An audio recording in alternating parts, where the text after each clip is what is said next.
Hi everybody, I hope everybody's doing good today. I just wanted to make a quick video on the class that we're taking. Unfortunately, I know we can't see every single part of it, but I'm going to try to give a little rundown on some of the single line diagrams that I want you guys to learn about. Again, this is off of chapter 8, off your book, if you guys start looking at it. Again, some of the basic stuff that we'll start learning, especially what we have is normally open, normally closed. Most of the stuff that we'll be working with deals with those two positions. Normally open, normally closed. Normally open, of course, it's not making contact, the system is off. Normally closed, again, it's making contact, the system, the power is running through it. So here's some of the basic symbols that we normally use.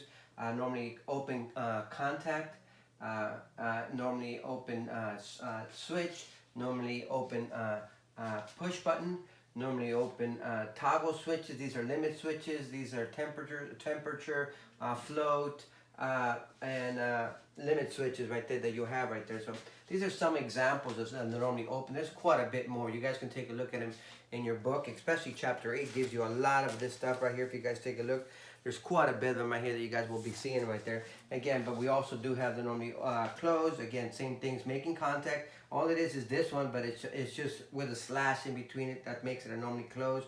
This one that you can tell it's closed. Again, power is going through. Normally closed push buttons. Again, you would have to push it up to open it. Again, thermal, float, and limit switches. These are some of the basic symbols that you guys will be seeing out there. Now, one thing that I did want you guys to learn today is I'm based off of Article 408.3E1. Again, it talks about bus arrangement. Now, this is not a real requirement, but I just want you guys to understand what it says about how we should connect things. And it says that we should connect front to back, top to bottom, left to right. So that's normally how we'll be doing our connections when it comes to doing our connections. So it goes front to back, top to bottom, and left to right. I don't know why I wrote top. But anyway, so that is the way we should be connecting. You guys can take a look at an article right there. So this is what it means. I'm going to draw a transformer. This is a symbol for a transformer right here. That's a transformer, in case you guys didn't know. Then you have transformer, again, is stepping. This would be a step-down transformer, changing from one type of transformer to another.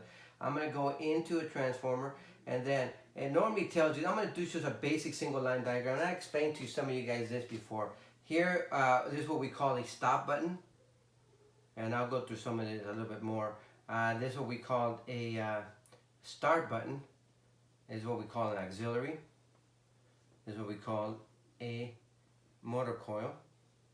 And this is what we call an overload.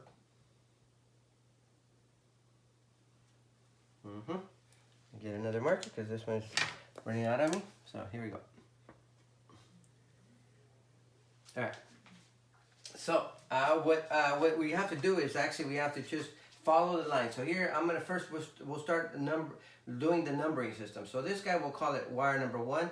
As soon as you pass a device, this is what we call a device right here. This now becomes wire number. We're gonna just skip this number 2 because we're gonna make this one number 2 because this is always gonna be number 2. So we're gonna make this one wire number 3. And if you notice, it goes down this way. So that is still wire number 3. Once it passes a device, again, another device.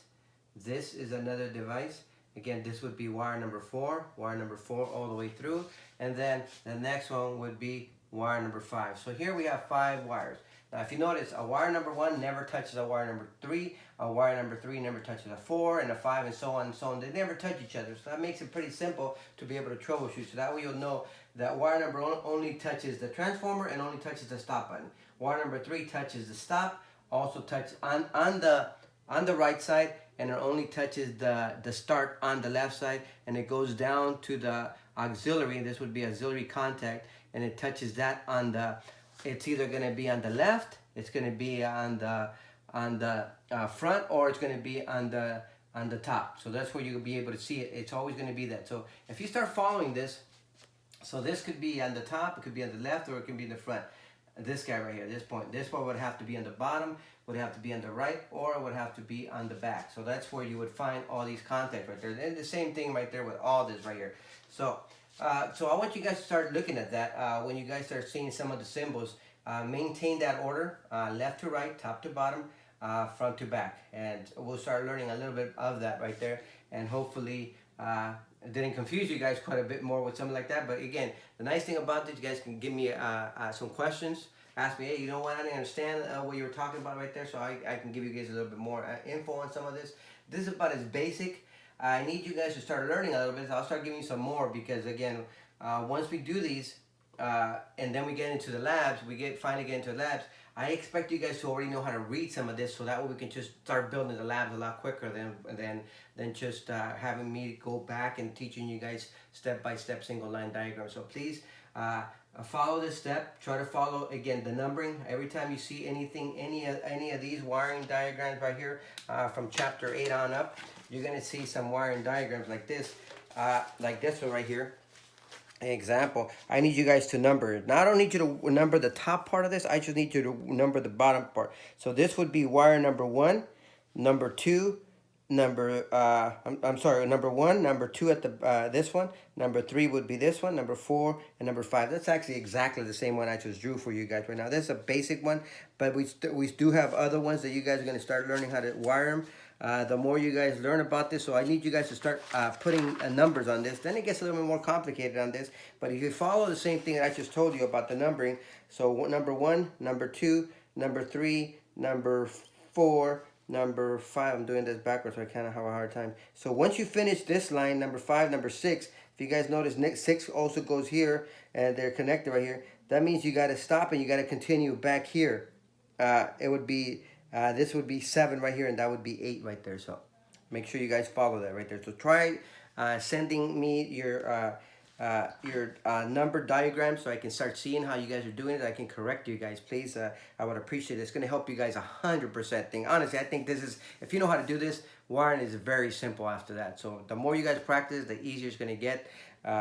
Trust me, I guarantee you guys are going to be able to wire that thing up. If you know how to do this, at least know the numbering is going to help out 100%. All right, I'll see you guys later. Thank you.